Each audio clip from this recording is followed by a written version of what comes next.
the showcase, baby. Oh, the showcase. Righteous mind.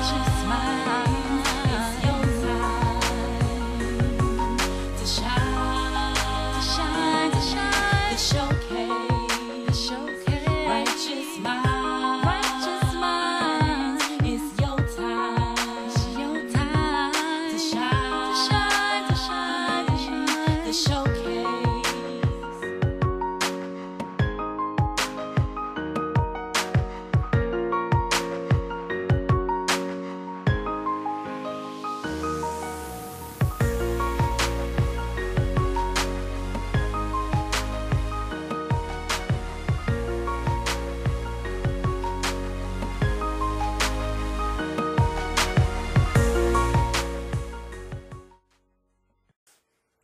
Welcome to another edition of the Showcase. Once again, I'm your host, Rashid Hafiz. And we have world-renowned author, publisher, one great man, Brother Andre. And he has a book called The Manual. And we're going to let him explain and break it down what the manual is all about. Welcome, sir. Thank you for having me. Thank you for coming, sir. All right. So let us know about your book here. Well, the manual is a relationship book specifically written just for men. Okay. And the ladies love it too, actually, but it was written for men, basically. Okay. So what I do in this book is break down all the different types of relationships and issues that one can get into in a happy relationship. Okay. Okay. I mean, just to give you some ideas, in this book, I got how to maintain a lasting relationship, tips for sparking life back into your relationship. Should you live with your mate before marriage? These are all things that, you know, people think about. Okay. You know, should I have sex with my ex? Office romance. All of that is in here. Okay. And I make it a nice, simple, easy read. Okay. Anybody will pick this up and really enjoy it. Okay. It has 5 stars on Amazon, so. You're doing something right. I'm doing something right, exactly. So, yeah, it's just an enjoyable book. I make it an easy read. I got some funny lines in there. Okay. It's just enjoyable. Now, this is not made to get any brothers in trouble, is it? Oh, no. Okay. I'm not talking about sexual positions and how to get how to cheat on your wife and all that. You know, it's not about that. All right, so what inspired you to do this type of book? The inspiration. Wow. You know, when I first started writing this book, I was writing it with the sexual positions and all that type of stuff. Talk about pimping hoes and all that type of stuff. Because, you know, we all have a past, you know, and my past is kind of rigid. Okay. You know, at one time I was sleeping with 4 to 5 different women a week. Okay. So I wanted to pass on my knowledge when I first started this to the world, to the men that don't know how to get girls and all that type of stuff. And then, over time, I became religious. Okay. So I stood up there, redid the whole book, took out chapters, and just ripped the whole thing up and started from the beginning. Okay. I'm a newly ordained minister now at this point. I just got ordained in August. Okay. So, you know, this is the end product.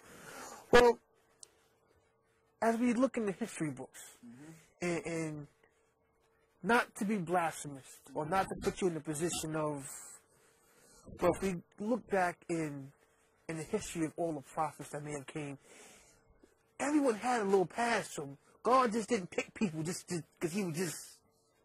So, you know, Moses had a little something to him. You had to have people who could stand up for what they believed in. Right.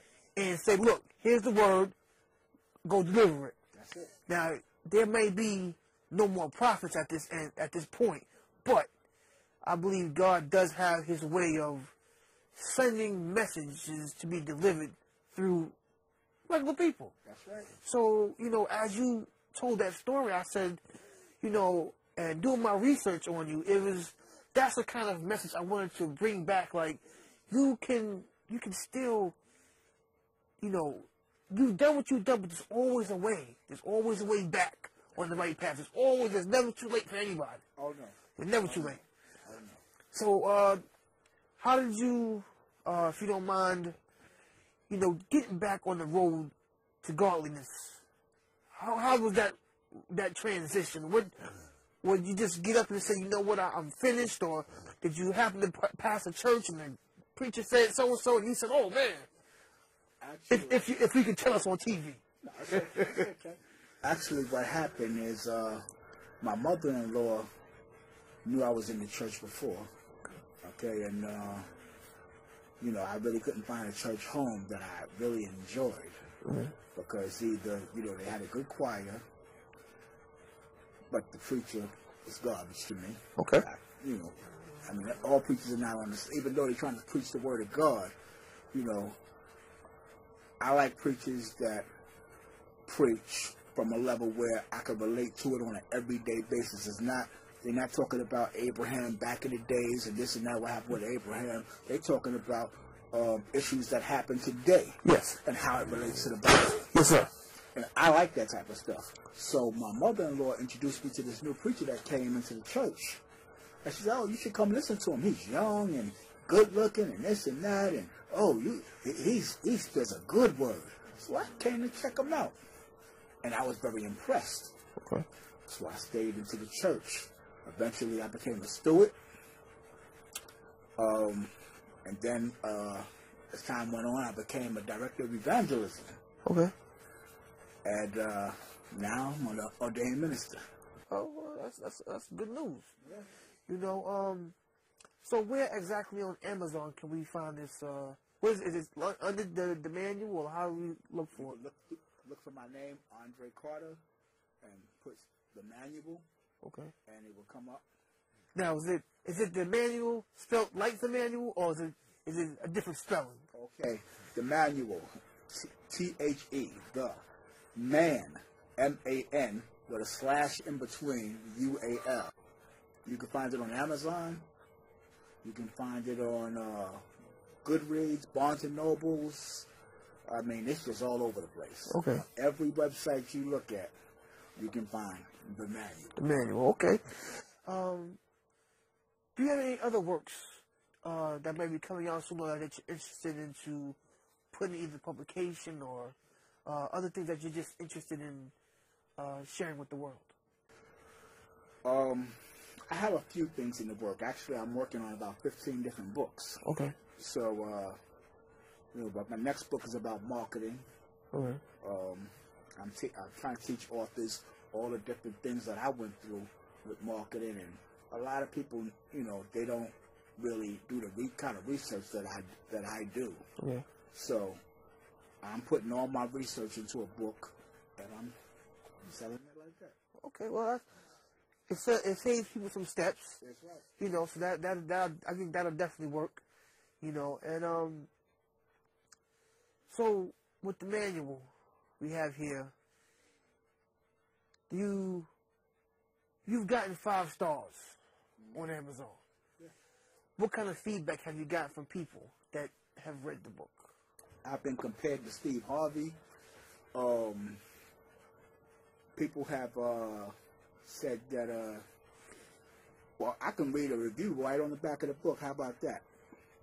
One person said, I suggest this book for every grown, single, married, and engaged man. The author covers his subject with brilliant insight and suggestions. He explains his reasons behind important decisions and covers subjects from recognizing the wrong ones to giving possible solutions to the relationships you are in. The author included several romantic ideas, recipes, and poems in this book. I believe every man that reads this book will get up with a wow. Personally, I wish I had this book before I ever got married for my first time years ago. Now that I have it, I believe I can be a better husband through its insight. That's from one reviewer. That's not even the best review. Okay. So, is this a kind of book that can possibly have a movie behind it? I'm not sure. Okay. I guess the right screenwriter could put something together. I mean, because once a person reads it, is it more of a thinking book, or as we read it, we can visualize what's going on? Oh, you'll definitely be able to visualize what's going on. Okay.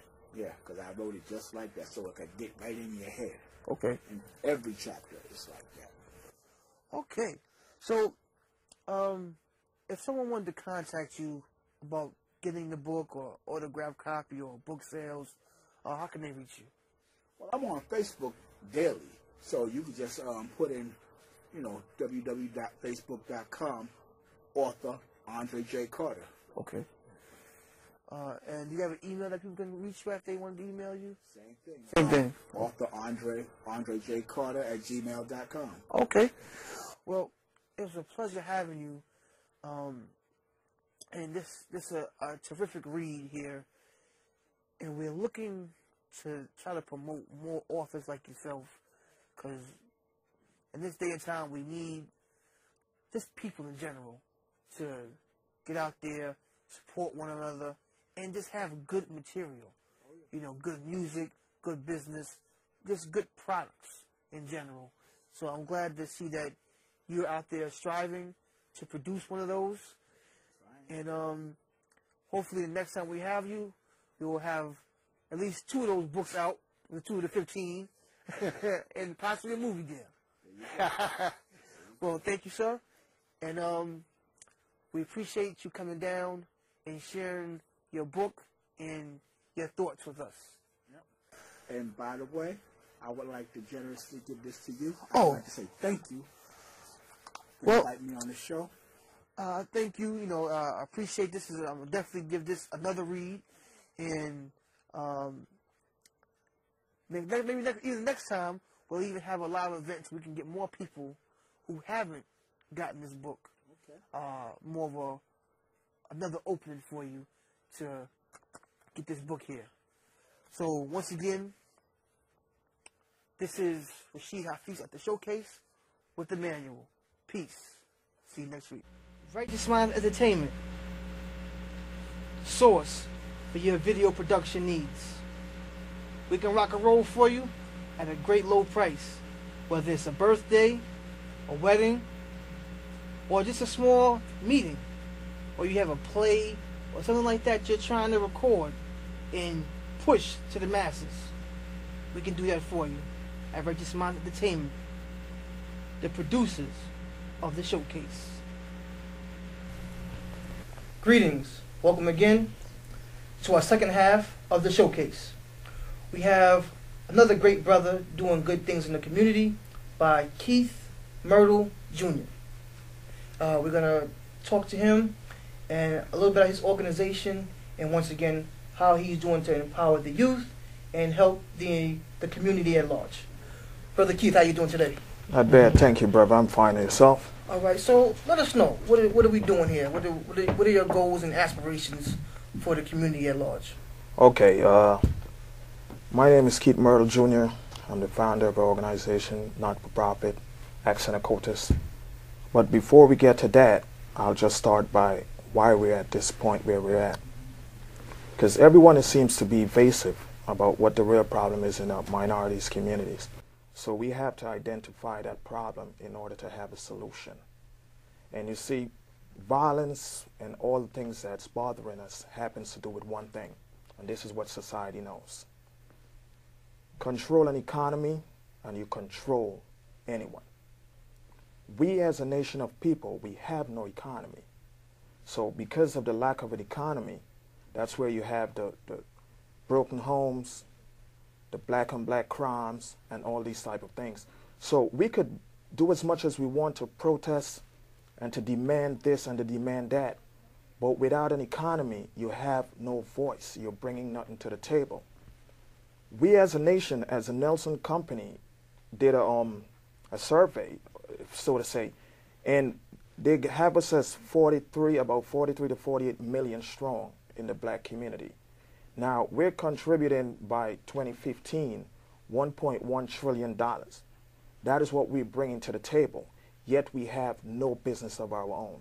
We have no economy. So when you have no economy, you have nothing, because economy controls everything. Now, we look to what we call our leaders. Who we look to lead us, we look to smart men.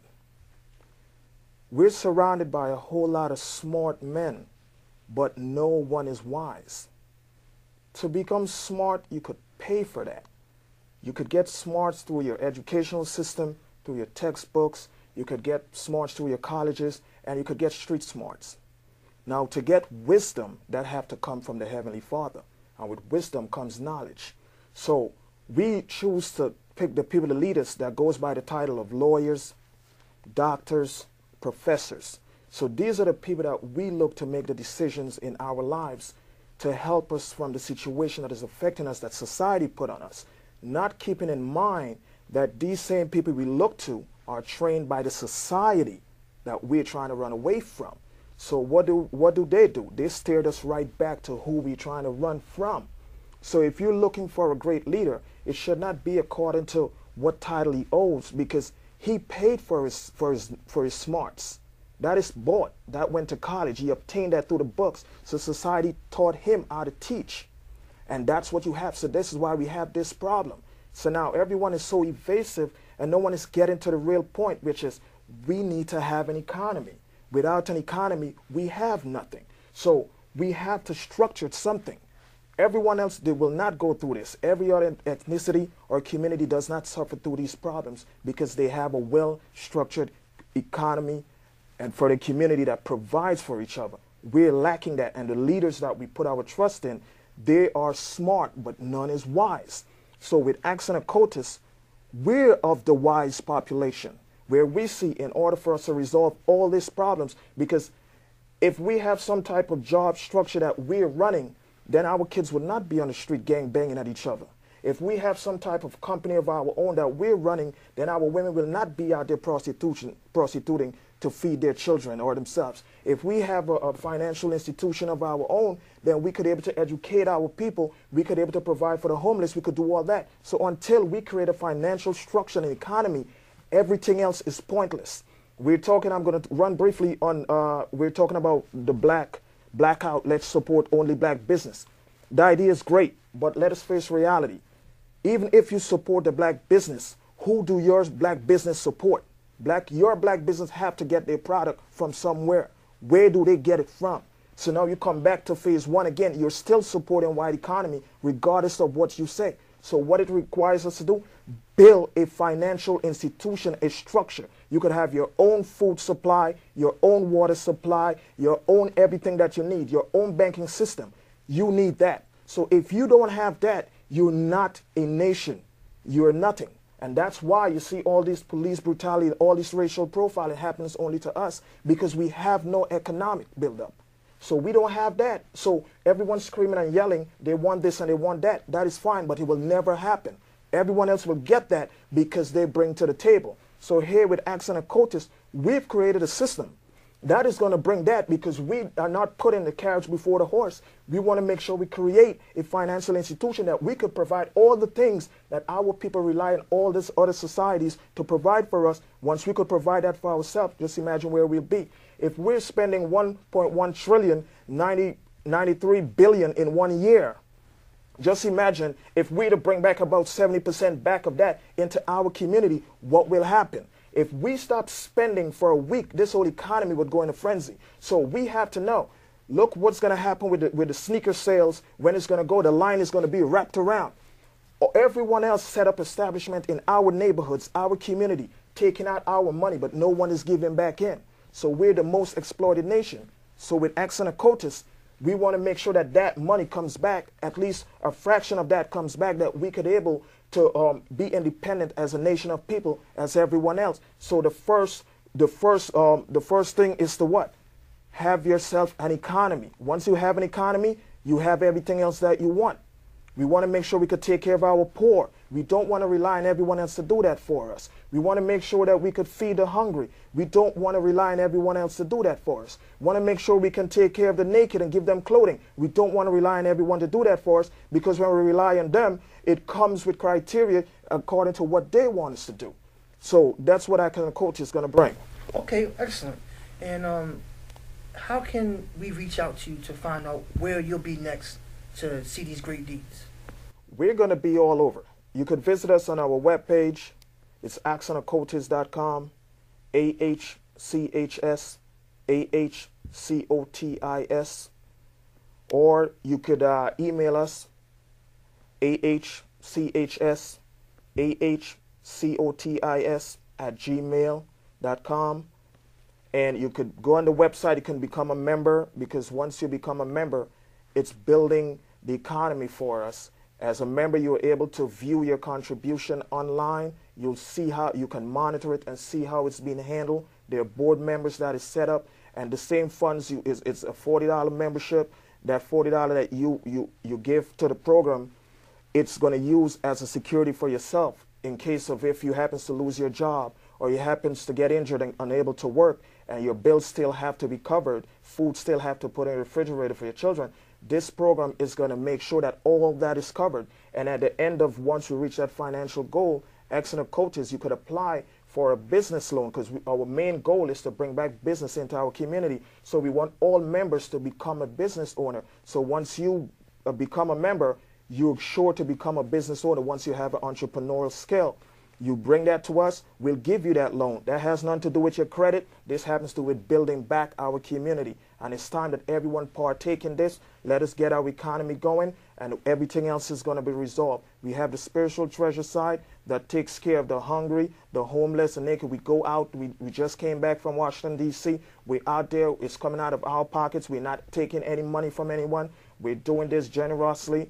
We're not seeking praises from anyone. We just want to do this for our people. We want to make sure that, and if we could feed all of our people and provide for them, that's what we want to do. But first, we need everyone to join with us and let us build an economy that is going to provide for minorities. Without it, everything you're going through is going to remain the same. It doesn't matter what you do. Okay. Well, we have this young lady here with you also. We want her to briefly close us out with a statement, letting them know how also women can get involved. Well, we as sisters in the community, we can help. We have that nurturing aspect to us. So like Keith said, we go out and we feed the homeless. We go to various different shelters. We're out there feeding men, clothing women, and children. That is one of our main purposes, is to store up those treasures in heaven where they can't disappear. So we're trying to help the community. Like he stated before, our businesses in our community don't belong to us. And there's nothing wrong with that. Another part of our program is the Give Back Fund. So if these businesses in our community, you can go out and say we're a part of Oxen and Cozy, so it lets the community know it's okay to shop here. It's okay to give them their business, because in the same time, they're giving back to our communities. So we just want to stress the fact that these things are needed. People are in pain and suffering, and until we do something, it's not going to get better. Okay. Thank you so much for coming on the show, enlightening the people who didn't know. Now they know. This has been the Showcase, a Righteous Minds production, and we're here for all mankind, not just one man, Yes. the colored man, the whoever man. If you're in trouble, if you're in need, we're here for you. This is the Showcase. Thank you for watching.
be mistakes. Just never do it. Your eyes are blind. Now know you do it. Your life is mine. See, last night when you HIV, you did nothing. Catch HIV. Preconception perpetuated polarized America is like being light enough to be crack cocaine, dark enough to be the mouth that consumes it, dark enough to relate to king, light enough to be the bullet that ends the movement, not good enough to be human, not wise enough to be Buddha, not of struggle for hubris who ignorant, to not care about the expectation, the room is continuous judgment of approval, constant subject of accusal, both not knowing enough and for honesty that's too brutal, paradoxical enough to be the cuffs and the hands, while another one to prove things, not heaven sent enough to be Christ, devilish enough to put nails in his future, dark enough to be his real color, light enough to be the color that made him create the illusion, too good to understand the life of a gun, not good enough to be never considered shooter, not welcome enough to be crucial, even if every word is useful, truthful, but way too privileged to say students of life don't only see their pupils, yet always neutral enough for a funeral, because death don't judge like a living do.